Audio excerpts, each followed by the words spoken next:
Hi, I'm Kimberly Creel. It is Friday, May 1st, 2020, and I'm here to talk about the Paycheck Protection Program and how to calculate your loan forgiveness. In this video, I'll talk about the three parts of calculating loan forgiveness, examples of how that calculation will work in different scenarios, and what records you'll need to keep in order to submit those to your bank to request loan forgiveness after this 8-week period is up. Now, I want to make a recommendation. If you received PPP loan proceeds, I would recommend that you put those proceeds into a separate business bank account. That will make it easier for you to track what you're spending your money on, as well as when you submit your information to the bank to request loan forgiveness, it will make it a lot easier for them to reconcile your records against the banking transactions. I want to be sure it's clear that you have to apply for loan forgiveness with your bank. After this 8-week period, that's when you'll gather all of your records, submit those to your bank, at which point they have 60 days to then determine how much of your loan will be forgiven. Any amount that is not forgiven will be treated like a traditional loan. However, the SBA is allowing for at least a 6-month deferral of any payments due. So after your bank determines your forgiveness, they'll calculate a schedule of payments, and that will allow for your whole loan to be repaid within 2 years of your funding date, because that is under the provisions of the CARES Act. Just a quick disclaimer, this is based on guidance out by the SBA or the IRS as of today, May 1st. This guidance can change and probably will change, but what I'm going to tell you today is based on current guidance as of now. All right, I want to walk you through just a few simple examples of how to maximize your loan forgiveness and how changing your employee wages and employee count may affect your PPP forgiveness. So in this first example, a business received a $1 million PPP loan. In the 8 weeks immediately after receiving that loan, they spent $850,000 on payroll costs and $150,000 on non-payroll costs. Now, based on current guidance, that non-payroll costs, it includes mortgage interest on a qualified mortgage that was in place in February of 2020, rent for your business on an agreement that was in place in February of 2020, and any utilities. That includes telephone, internet, electricity, water, gas, your basic utility costs. So in this example, that same business spends the other $150,000 on non-payroll costs. The ratio here is showing that 85% of the proceeds were used for payroll costs. So this first test is met. 75% of proceeds must be used on payroll costs for that first test to be passed. And in this case, as of now, $1 million of the loan will be forgiven, the entire loan. Now, your second test is on your employee count. So in 2019, this business had 50 full-time equivalent employees on average for all 4 quarters. Now, in this 8-week period, immediately after getting their PPP loan, they still have 50 full-time equivalent employees. So there is no reduction in full-time equivalent employees, therefore all of the loan is still forgivable.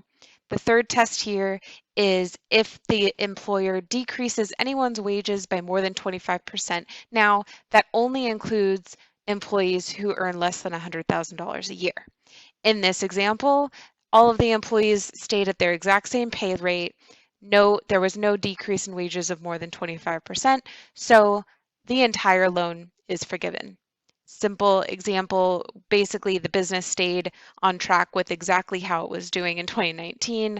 Luckily, they weren't very much affected by this unfortunate circumstance, and therefore all of this loan is forgiven.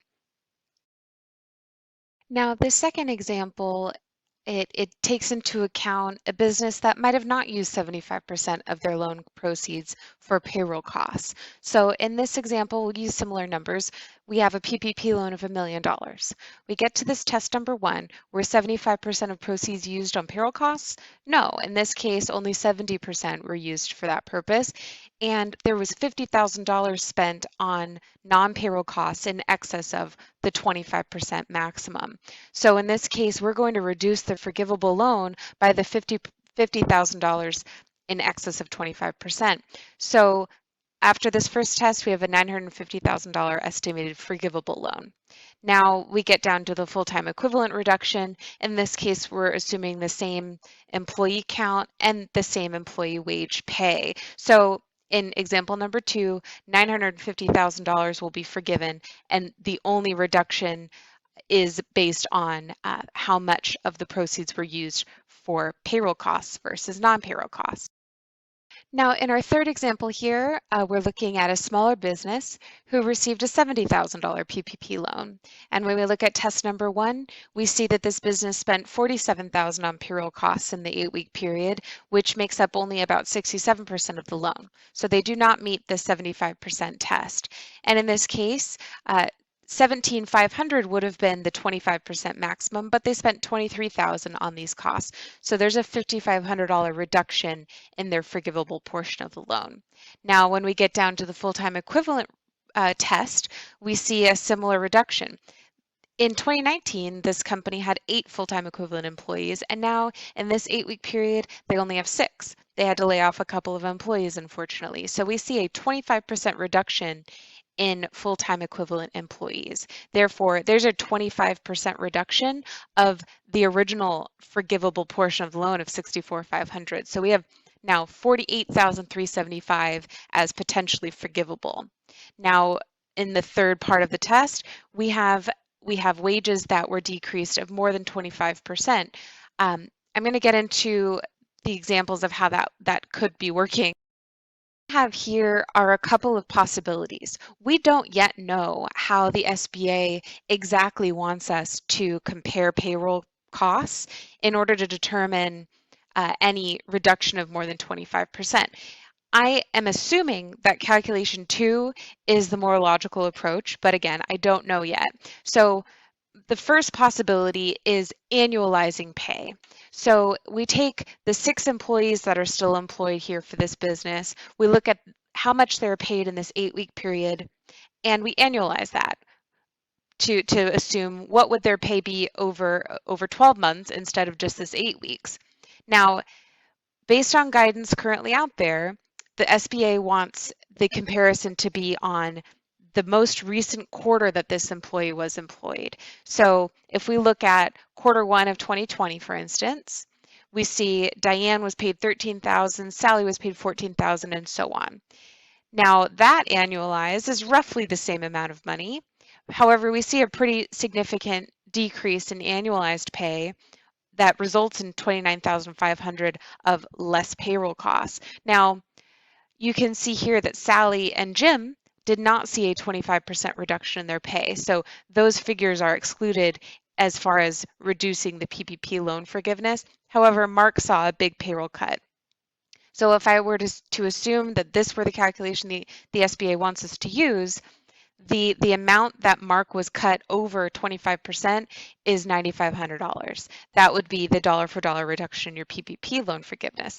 Again, I don't think that this is how the SBA wants this to be looked at. So calculation 2 is what I assume to be more likely the case. That would assume the pay during this 8-week period compared to the quarterly pay reduced to an 8-week period. So that would be looking at essentially 12 weeks of pay and shaving it down to 8 weeks on average and looking at the same calculation. So we see that Mark sees the same 42% reduction. However, the amount reduced is $1,462 instead of $9,500. And when you're looking at these loan proceeds that are only being used for an 8-week period, I think the 1462 is a bit more logical than reducing your loan proceeds by loan forgiveness by 9,500 based on this annualized uh, calculation. So 1462 is what I'm using here. That is dollar for dollar taken off of the 48,375 based on that second test. So after the third test, we have 46,913 of $70,000 that is to be forgiven. I think that that's how the SBA is going to want this to work.